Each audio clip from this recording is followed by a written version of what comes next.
வாழ்க்கையில் எல்லா நேரங்கள்லையுமே இக்கரைக்கு அக்கறை பச்சை அப்படின்னு தான் சொல்லுவாங்க. ஐயோ அவங்க வாழ்க்கை இப்படி இருக்கே, செம்மையாக இருக்கே அப்படின்னு என்ற எண்ணத்தில் ஆரம்பித்து எல்லாமே நம்ம கம்பேரிசனோட வாழ்க்கை தொடர்ந்துக்கிட்டே இருக்கும். அந்த கம்பேரிசன் பண்ணும்போது நம்மளே ரொம்ப தரக்குறைவாக நினைக்க ஆரம்பிப்போம். அது நம்மளை ரொம்ப கஷ்டப்படுத்தும்.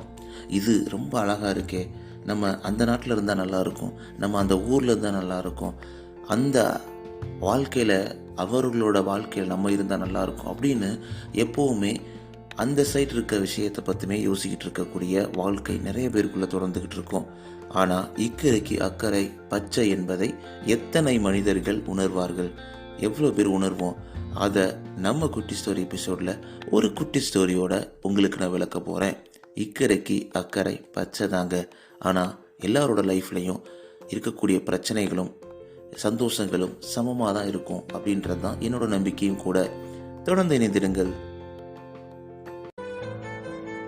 நீங்கள் சிரிக்கின்ற போதிலும் அழுகின்ற போதிலும் வழித்துணை போலவே என் குரலுடன் தோன்றுவேன்.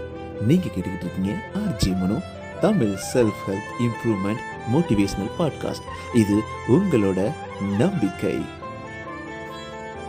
உங்களால் நான், உங்களால் மட்டுமே நான். அனைவருக்கும் அன்பான வணக்கங்கள். நண்பா நண்பி எல்லாரும் எப்படி இருக்கீங்க? ஒரு அழகான வாரத்தில் உங்களை சந்திக்கிறதுல ரொம்பவே சந்தோஷம். ஸோ உங்களுடைய வாழ்க்கையில் அனைத்தும் சந்தோஷமாக சிறப்பாக சூப்பராக செம்மையாக போயிட்டுருக்கு அப்படின்ற நம்பிக்கை எனக்கு இருக்கிறது. நண்பா நண்பி எல்லாரும் எப்படி இருக்கீங்க?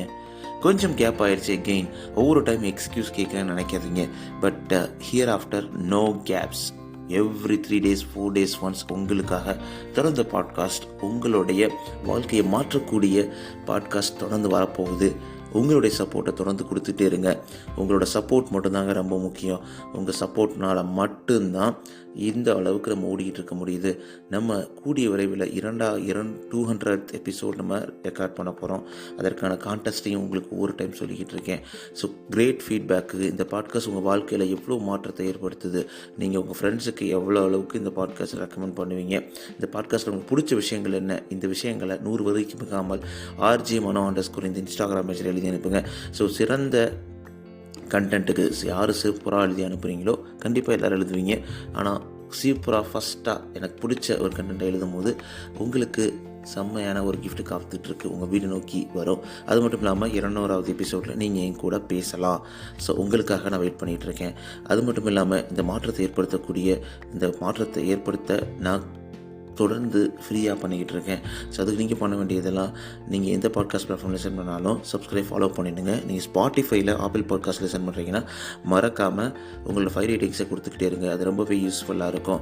ஆல்ரைட், நம்ம இந்த குட்டி ஸ்டோரி எபிசோடில் என்ன குட்டி ஸ்டோரி பார்க்க போகிறோம் அப்படின்னு பார்த்தோன்னா, இக்கரைக்கு அக்கறை பச்சை. எப்போவுமே நம்மளுடைய இயக்கமும் அவாவும் அவர்களுடைய வாழ்க்கையில் என்ன நடக்குது, அவங்க இப்படி இருக்காங்களே, அவங்க செம்மையாக இருக்காங்களே, அவங்க வாழ்க்கை எல்லாமே நல்லா இருக்கே, அவங்க சோசியல் மீடியா போஸ்ட்டை பார்க்கும்போது அவங்க ரொம்ப சந்தோஷமாக இருக்காங்க போல் அப்படின்ற எண்ணங்கள் நம்மளை தொடர்ந்து விரத்திக்கிட்டே இருக்கும்.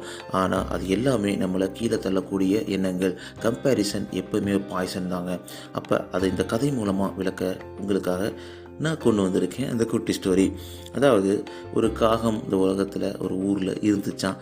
என்னப்பா திருப்பி காக்கா கதையா அப்படின்ற மாதிரி யோசிக்காதீங்க. இது ஒரு டிஃப்ரெண்ட்டான காக்கா கதை. அந்த காக்கா டெய்லி உட்காந்து யோசிச்சுட்டே இருக்குமா, நம்ம கருப்பாக இருக்கோம், நம்மளை எல்லாருக்கும் பிடிக்கவே மாட்டுது, நம்ம நிறையா கூட்டமாக இருந்தால் கூட நம்மளை யாருமே கண்டுக்க மாட்டுறாங்க, நிறையா பேர்ட்ஸை அவங்க ரொம்ப பத்திரமா ரொம்ப அழகாக வச்சு பார்த்துக்கிறாங்க, நம்மளை யாருமே வளர்க்கவும் மாட்டுறாங்க, நம்ம யாருக்குமே பிடிக்க மாட்டுது, இப்படி இருக்கமே, நம்ம இந்த பிறவியாக இருக்கமே அப்படின்ற மாதிரி அது ஃபீல் பண்ணியிருக்கு. அச்சோ, அப்படி ஃபீல் பண்ணிகிட்டே இருக்கும்போது அது வாட்டுக்கு சந்தோஷமாக தான் இருந்திருக்கு. பட் அது கொக்குவை பார்த்துருக்கு. கொக்கை பார்த்ததுலேருந்து இந்த மாதிரி ஒரு தாழ்வு மனப்பான்மை அதுக்குள்ளே வர ஆரம்பிச்சிருக்கு. அதனால் ஒரு சந்தோஷமாகவே இருக்க முடியலை.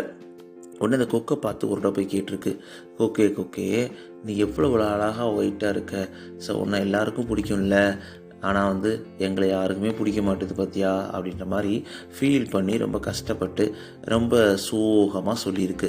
உடனே அந்த கொக்கு சொல்லியிருக்கு, நானும் அப்படி தான் நினச்சேன், ஆனால் நான் அந்த கிளியை பார்க்குற வரைக்கும் நான் நினச்சேன், கிளி எவ்வளோ அழகாக 2 கலரில் 3 கலரில் இருக்குது. அது மட்டும் இல்லாமல் அந்த கிளியோட வாய்ஸை கேட்கும் போதே அழகாக இருக்குது. நிறைய பேர் வீட்டில் கிளி வளர்க்குறாங்க. ஆனால் எனக்கு அந்த ஒரு ஆப்பர்ச்சுனிட்டியே எனக்கு கிடைக்கல. நான் ரொம்ப கஷ்டமாக தான் இருக்கேன் அப்படின்னு சொல்லியிருக்கு. உன்னை காக்கா நினச்சிருக்கு, ஓ அப்படியா அப்படின்னு சொல்லிட்டு இது போய் கிளியை போய் பார்க்க போயிருக்கு. கிளியை பார்த்து, கிளியே நீ இவ்வளோ அழகாக இருக்க, உன்னை எல்லாருக்கும் பிடிச்சிருக்கு, எல்லோரும் உன்னை கொஞ்சுறாங்க, எல்லோரும் அவங்கவுங்க வீட்டில் வைக்கிறாங்க. ஸோ ஆனால் என்னை பார்த்தியா, யாருக்குமே பிடிக்க மாட்டுது.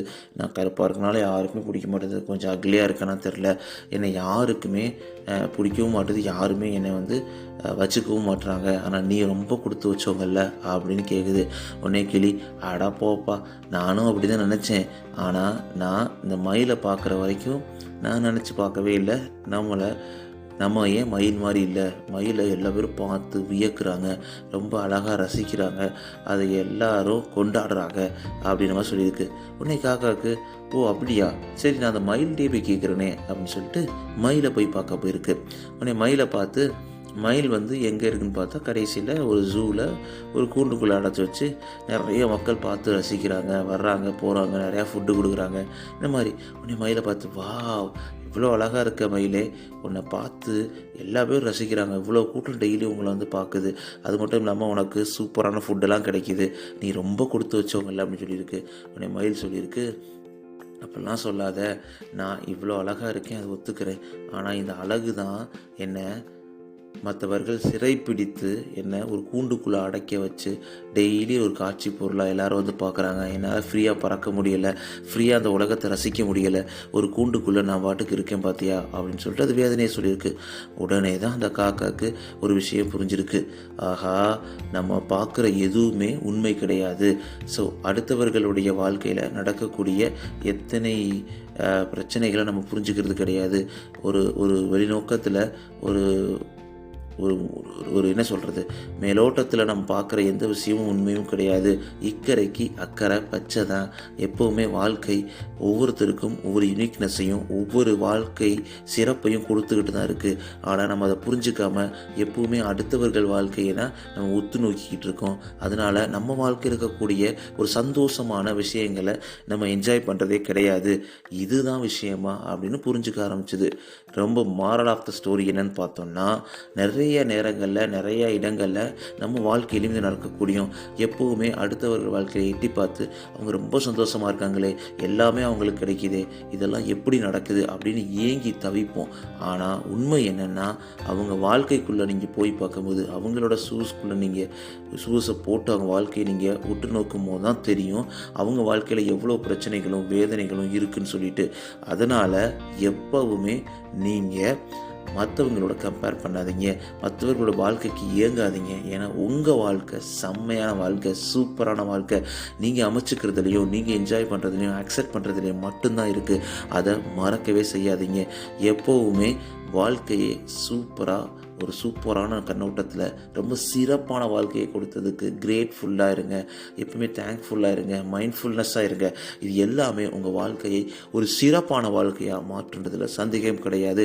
இந்த குட்டி ஸ்டோரியிலேருந்து ஒரு மிக முக்கியமான கருத்தை நம்ம எடுத்துகிட்டு இருக்கோம். இக்கரைக்கு அக்கறை பச்சை தான். அது மட்டும் இல்லாமல் கம்பேரிசன் இஸ் அ பாய்சன் அப்படின்றத சூப்பராக தெளிவாக புரிஞ்சிட்டு இருக்கோம். இது கண்டிப்பாக உங்களுக்கும் ரொம்ப யூஸ்ஃபுல்லாக இருந்திருக்கும்னு நினைக்கிறேன். அடுத்த நம்ம டிப்ஸ் எபிசோடில் சூப்பரான டிப்ஸோட உங்களை வந்து சந்திக்கிறேன். உங்களுடைய ஃபீட்பேக், உங்களுடைய கமெண்ட்ஸ் எல்லாத்தையும் RJ Mano_ இந்த இன்ஸ்டாகிராம் பேஜில் எழுதி அனுப்புங்க.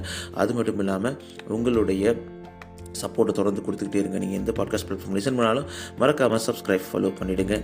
நண்பி அது மட்டும் உங்கள் 5 ரேட்டிங்ஸை தொடர்ந்து கொடுத்துக்கிட்டே இருங்க. ஸ்பாட்டிஃபைலையும் ஆப்பிள் பாட்காஸ்ட்லேயும். அது ரொம்ப ரொம்ப முக்கியம். ஏன்னா நம்மளுடைய ஒரு முக்கியமான நோக்கம் என்னென்னா, மற்றவர்கள் வாழ்க்கையில் ஒரு புன்னகையை, ஒரு சிரிப்பை, ஒரு மாற்றத்தை நம்ம ஏற்படுத்தணும். அதை தொடர்ந்து ஏற்படுத்திக்கிட்டே இருக்கணும். அப்படின்னா நீங்கள் கொடுக்கக்கூடிய அந்த 5 ரேட்டிங்ஸ்லையும் நீங்கள் ஃபாலோ பண்ணக்கூடிய அந்த சப்ஸ்கிரைப் ஃபாலோ பண்ணுறதுலையும் மட்டும்தான் அது இருக்குது. இதனால் எனக்கு என்ன கிடைக்கிது அப்படின்னு பார்த்தீங்கன்னா, உங்களுடைய சந்தோஷம் மட்டும்தாங்க. நான் அதை விட்டு எதையும் எதிர்பார்ப்பது கிடையாது. மணி எதுவுமே கிடையாது. நீங்கள் பண்ணக்கூடிய அந்த ஒரு சப்போர்ட்னால மட்டும்தான் நான் தொடர்ந்து ரன் பண்ணிக்கிட்டு இருக்கேன். தொடர்ந்து உங்களுடைய சப்போர்ட்டை கொடுத்துக்கிட்டே இருங்க. ஸோ அடுத்த எபிசோடில் உங்களை சந்திக்கிறேன். அது வரைக்கும் உங்களோட விடைபெறுவது RJ Mano. நீங்கள் கேட்டுக்கிட்டீங்க RJ Mano, Tamil self help improvement podcast. இது உங்களோட நம்பிக்கை. நீங்கள் கேட்டுட்ருக்கீங்க உங்களுக்கு பிடிச்ச பாட்காஸ்ட் இதை மட்டும் ஷேர் பண்ணுங்கள். உங்களுடைய சப்போர்ட்டை தொடர்ந்து கொடுத்துக்கிட்டே இருங்க. உங்கள் வாழ்க்கையில் அனைத்தும் சிறப்பாக சந்தோஷமாக செம்மையாக அமைவதற்கு வாழ்த்துக்கள். நண்பா நண்பி, டேக் கேர். உங்ககிட்ட தாங்க. Take care. Bye bye.